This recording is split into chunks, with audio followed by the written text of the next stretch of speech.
হরে কৃষ্ণ। ওম নমো ভগবতে বাসুদেবায়। ওম নমো ভগবতে বাসুদেবায়। ওম নমো ভগবতে বাসুদেবায়। শ্রীমদ্ ভগবদ গীতা যথাযথ অষ্টম অধ্যায় অক্ষর ব্রহ্মযোগ শ্লোক নং 9। কবিম পুরাণম অনুশাসিতারম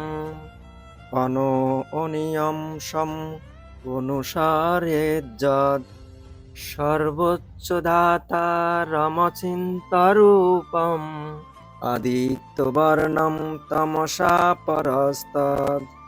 কবিম পুরাণম অনুশাসিতারম অনিয়মসম অনুসারয্যদ সর্বস্ব ধাতা রমচিন্তরূপম আদিত্যবর্ণম তমসা পরস্তদ।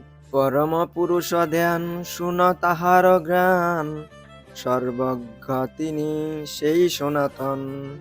নিয়ন্ত্রা যে অতি সূক্ষ্ম, বিধাতা সেই অন্তরিক্ষ, অগোচর জড় বুদ্ধি মন।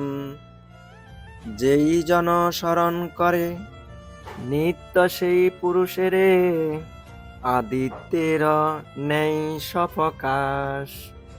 প্রকৃতির পরপারে যেই জানে সেই বিধাতারে, সরাট তিনি চিদ বিলাস। সর্বজ্ঞ সনাতন নিয়ন্ত্রা, সূক্ষ্ম থেকে সূক্ষ্মতর সকলের বিধাতা, জড় বুদ্ধির অতীত অচিন্ত ও পুরুষ রূপে পরমেশ্বর ভগবানের ধ্যান করা উচিত। তিনি সূর্যের মতো জ্যোতির্ময় এবং এই জড় প্রকৃতির অতীত। তাৎপর্য: কিভাবে ভগবানের কথা চিন্তা করতে হয় সেই কথা এই শ্লোকে বর্ণনা করা হয়েছে। এখানে প্রথম কথা হচ্ছে যে তিনি নির্বিশেষ বা শূন্য নন। নির্বিশেষ অথবা শূন্যের ধ্যান করা যায় না, সেটি অত্যন্ত কঠিন। ভগবান শ্রীকৃষ্ণকে চিন্তা করার পন্থা খুবই সহজ এবং এইখানে বাস্তবসম্মতভাবেই তা বর্ণনা করা হয়েছে। সর্বপ্রথমে জানতে হবে যে ভগবান হচ্ছেন পুরুষ বা একজন ব্যক্তি। আমরা পুরুষ রাম ও পুরুষ কৃষ্ণের চিন্তা করি, তাকে শ্রীরাম অথবা শ্রীকৃষ্ণ যেইভাবে চিন্তা করি তার স্বরূপ কেন? ভগবদ্গীতায় এই শ্লোকটিতে তারই বর্ণনা করা হয়েছে। এখানে ভগবানকে কবি বলা হয়েছে, তার মানে তিনি অতীত, বর্তমান ও ভবিষ্যৎ সব কিছুই জানেন। তিনি হচ্ছেন আদি পুরুষ, কারণ তিনি হচ্ছেন সর্বকিছুর উৎস, সব কিছুই তার থেকে উদ্বুদ্ধ হয়েছে। তিনি সমস্ত জগতের পরম নিয়ন্ত্রা, পালনকর্তা এবং সমগ্র মানব সমাজের উপদেষ্টা। তিনি সূক্ষ্ম থেকে সূক্ষ্মতর। জীব আত্মা আয়তন হচ্ছে ক্যাশের অগ্রভাগের 10,000 ভাগের 1 ভাগ, কিন্তু ভগবান এমনই সূক্ষ্ম যে তিনি সেই পরমাত্মারও অন্তরে প্রবেশ করেন।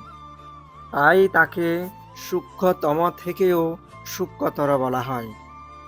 পরমেশ্বর ভগবানের রূপে তিনি পরমাণুর মধ্যে প্রবেশ করেন, অনুসদৃশ্য জীবের অন্তরে প্রবেশ করেন এবং পরমাত্মা রূপে তাদের পরিচালিত করেন। যদিও তিনি সূক্ষ্ম, তবুও তিনি সর্বব্যাপ্ত এবং তিনি সব কিছুর পালনকর্তা। তারই পরিচালনায় জড়জগতের অসংখ্য গ্রহ নক্ষত্রগুলি পরিচালিত হচ্ছে। আমরা প্রায় অবাক হয়ে ভাবি যে কিভাবে এই বিরাট বিরাট গ্রহ নক্ষত্রগুলি আকাশে ভেসে আসছে। এখানে বলা হয়েছে যে পরমেশ্বর ভগবান তার অচিন্ত শক্তির প্রভাবে এই সমস্ত বিশাল বিপুল আকৃতি গ্রহ নক্ষত্রগুলিকে ধরে রেখেছে। এর প্রসঙ্গে অচিন্ত শব্দটির বিশেষ তাৎপর্যপূর্ণ। ভগবানের শক্তি আমাদের কল্পনা এবং চিন্তারও অতীত, তাই তা অচিন্ত। এই কথা কে অস্বীকার করতে পারে? তিনি সমগ্র জড়জগতের সর্বব্যাপ্ত, কিন্তু তবুও তিনি এই জড়জগতের অতীত। এই জড়জগৎ সম্বন্ধেই আমাদের কোনো ধারণা নেই এবং অপ্রাকৃত জগতের তুলনায় এই জড়জগৎ অত্যন্ত নগণ্য। তাহলে এই জগতের অতীত সেই অপ্রাকৃত জগতের কথা আমরা কিভাবে চিন্তা করব?